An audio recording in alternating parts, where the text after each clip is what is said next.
How's it going, guys? Alex here. Welcome back to another Dokkan Battle video, and today going to go over the top 5 INT units in the game. I was going to do a top 10, but I think just for the sake of keeping this video somewhat short and just getting as much information in as I can, I'm going to be doing the top 5 instead of top 10. But I hope you guys are having a great day as always, and if you do enjoy today's video, consider leaving a like and subscribing if you are new. And the way that this video is going to work is I'm going to go from the quote-unquote worst up to the best. Doesn't mean that they are bad by any means. When it comes to this particular list, they are at the bottom, unfortunately, and I am going to be taking into account certain global units like Beerus, but when I say taking into account, it doesn't necessarily mean that they are on the list. It's just that if there is a situation where a particular version of the game does have an exclusive unit, I will still be taking it into account. But to get started with the number 1 or number 5 spot, I should say, we have the Super Saiyan 3 Bardock. He gives a free key to a Super Saiyan 3 category, as well as a 130% health increase and a 170% attack and defensive increase. Or he gives free key to Super N types and a 90% stat increase. He causes immense damage and has a medium chance to seal super attacks. He gets a 100% attack and defensive increase when performing a super attack, and when health is 70% or below, he gives a 40% attack increase to super type allies.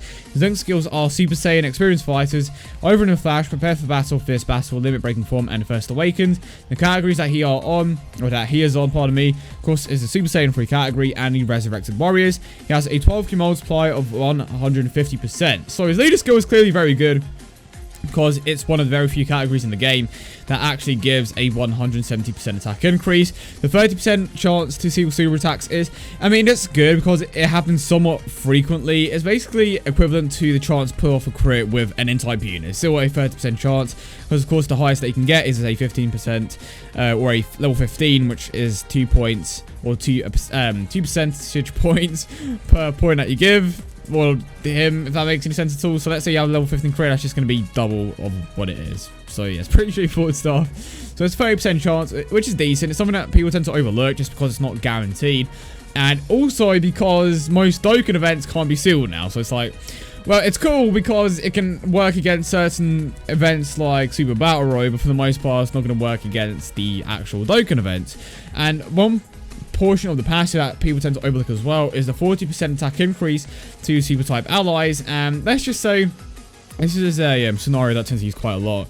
If you have a Super Saiyan 3 Bardock in the first slot, and then let's say you have like a Super Saiyan 3 Goku, like the LR Super Saiyan 3, and then you have another Super Saiyan 3 Bardock in the last slot, and the restriction is active, that's going to be giving all the units in your rotation an 80% attack increase, which is massive, and it's equivalent to what the type supports give, which is a 40% attack increase.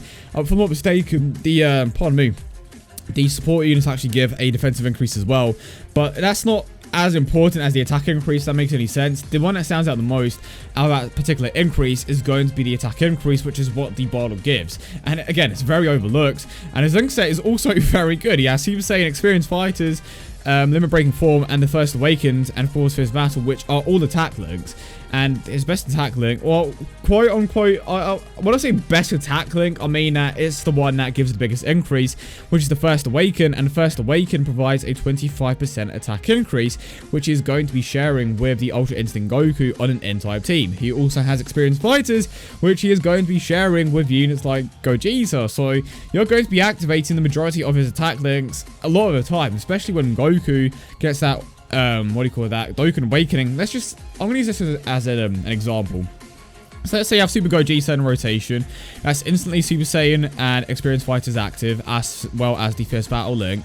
And then you have UI Goku in the last slot, that's providing an additional 25% to the Bardock. It's just like, okay, that clearly benefits Bardock greatly. And if the 40% from his passive is active as well, that is another massive increase. So Bardock, don't overlook Bardock when it comes to the attack.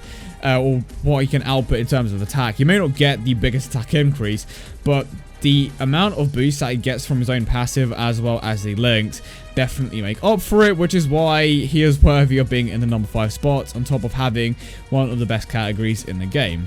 And now let's move on to LR Bojack, and to be honest, I could have potentially put him in the 3rd slot if it wasn't for a certain update that happened quite I'll say update, but something happened, something big came out that kind of well, not necessarily decided, but it kind of I'm trying to think of the best way to word this. It basically cemented the third place slot for a particular unit.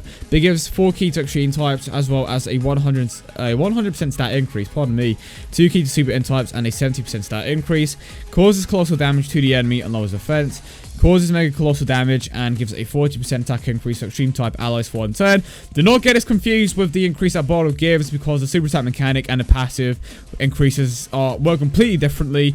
The boost from the passive that Bardock has is way more significant. That boost is going to be way more noticeable, whereas the one from the super attack mechanic, not so much. It is still going to be giving an increase, but not as much of a significant increase as the one from the passive. I don't know why, that's just the way that they decided to make the game work, but nonetheless, let's move on to the rest of the card. He gets a guaranteed 80% attack and defensive increase. Now here's where the card gets a bit more unique in comparison to some of the others. He gains more attack when health is higher, up to 70%, and he gains more defense when health is lower, again up to 70% again. So the way that this works, the higher the health at the start of the turn, the higher the attack increase, and of course the lower the health, the more the defensive increase is. So it says here, if your health is 10%, the attack boost is 10% out of 70%, meaning plus 7%. In other words, just multiply the number of remaining health bars by 7, and you know what his additional attack is. For example, if the remaining health bars are about 6.5, the additional attack boost will be around 45.5%, because you're multiplying 6.5 by 7. And the offensive increase works the opposite way. So at 50% of your health, he gains an additional 35% defense. But at 10% health, he gains 63%. In this case, you'll have to multiply by 7 the number of health bars you've already lost. Let's say you lost 7 health bars. You're multiplying that by 7, if that makes any sense at all. I don't know. See what I mean? The card is kind of all over the place when it comes to the explanations. And if we didn't know this, and of course the reason why we know this to begin with is because we have data miners in the community, thankfully, but they don't clarify this with the card. It's just like, yeah, you can get this increase if you have more health or less defense. But to be fair, he is on one of the best categories in the game, which of course is the Resurrected Warriors or Revive Warriors. Now, when it comes to the link skills, I'm gonna be saying this with my chest. The Hera Clan, trash. Galactic Warriors, trash. Big Bad Bosses, very good. Burst for Conquest, trash. Shattering Limit, it's okay. I mean, it's not, you know what, it's trash. And the reason why it's trash is because it's not common at all on the teams that he is on. Apart from maybe Extreme Men with Turles and the Demon King Piccolo. Revival, okay for the Resurrected Warrior team. And again, depends on the units that you're running and legendary power. So he gets shafted by the link set. If I'm not mistaken, he isn't even optimal on Extreme In. And when it comes to Revive Warriors, the only reason why he is optimal for the most part is because he is an LR and because that team is most suited for villains. So he is most likely not going to be able to pull that 18 key off, the 18 key super attack off consistently. And it most likely, well, I say most likely, it comes down to the fact that he just doesn't have that many great key links. But yeah, I think he deserves to come in the number 4 spots. He is decent, but he definitely doesn't come up against the other units on this particular list. And now moving on to the number 3 spots, we have Goji. So if I'm not mistaken, he actually hits harder than the Bojack, especially now with the release of that fusion category. Well, I'll say the release of the fusion category, but with the boosted fusion category, which now gives a 170% stat increase.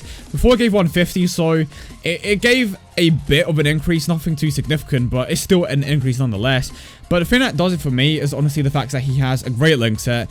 I mean, the lowering attack and defense isn't that much of a factor when it comes to this.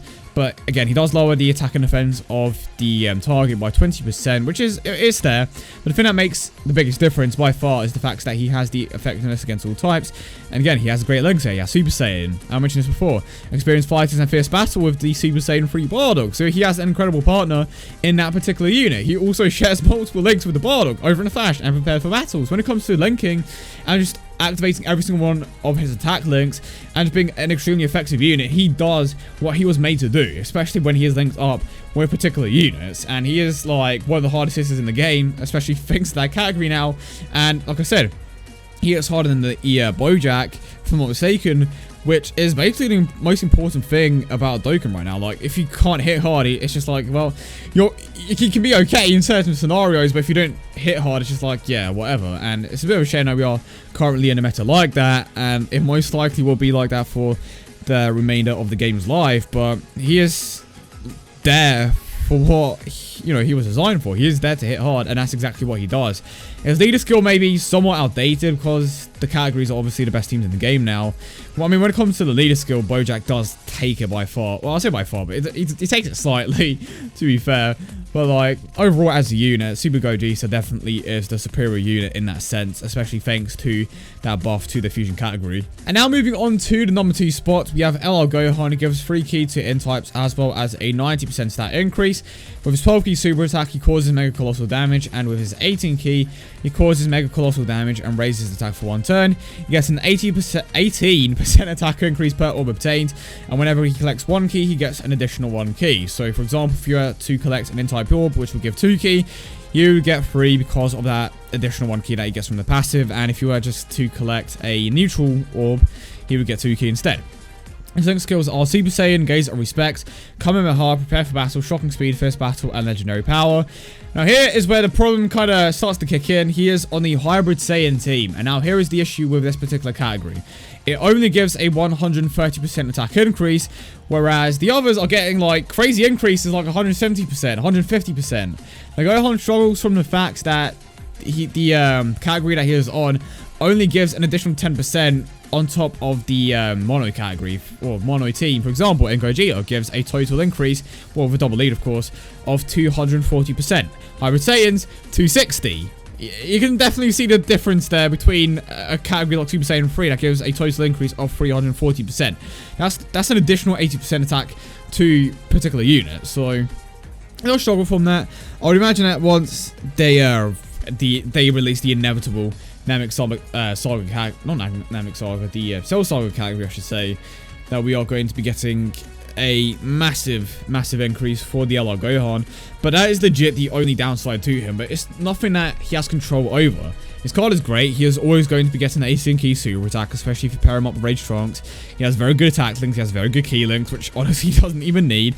He raises his own attack for 1 turn, which is a 50% stat increase, or attack increase, but he is still one of the best cards in the game by far.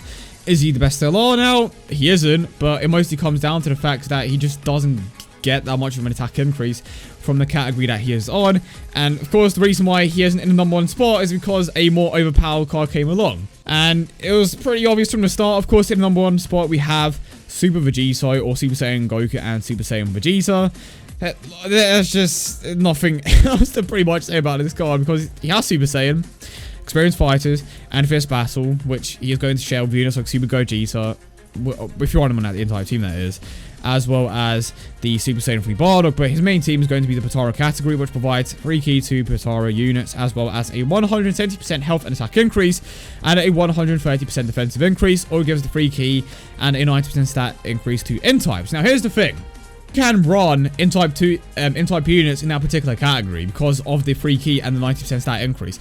This man legit just took LR Gohan's leader skill. LR Gohan is basically irrelevant at this point when it comes to the leader skill, which is a bit of a shame, but you can legit just take a Super Vegito friend and benefit way more, because he's still giving that increase to the Potara category unit. So, I mean, you can run Kefla and a Super Vegito lead, and that would just work out way better. I mean, Kefla, unfortunately, only provides the key and a stat increase to Potara units, but it can still work out. Obviously, if you are running that particular setup, you're going to be using Potara units for the most part, but if you have a double LR Vegito lead, you can potentially implement a few type units like Super Goji, so like Super Saiyan 3 Bardock. That could work out very well. I will say that one thing that Gohan has over Vegito is the fact that his 12 ki causes mega colossal damage instead of just regular colossal like the Super Vegito here. But like the ultimate Gohan, like the LR Gohan, he also raises his own attack for 1 turn with the 18 ki super attack. He gets a 120% attack and defensive increase. And of course, once you collect a rainbow type orb, you get an additional 2 ki. Once conditions are met, you do a Potara fusion. And of course, this condition is 6 turns and a being below 50%. But again, once they fuse as well, just by far the most broken card in the game, especially, well, I say especially, but it is because of the counters. Gogeta has the effectiveness against all types, but Vegito just has the counters, which are still one of the most broken mechanics in the game. And it's from a normal attack. You don't have to get super attack like Super Saiyan 4 Gogeta, it's just normal attacks.